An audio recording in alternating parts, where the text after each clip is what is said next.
खालचं झाडून पुसून घ्या. जननी सुखविली तुम्ही तना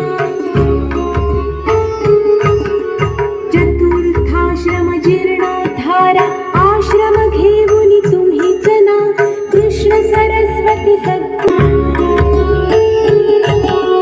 माधवारण्य कृतार्थके वेल पटुनी विप्रारधना भगुरु तुम्ही तना तत्सर्वधुनी विप्र रक्षिणा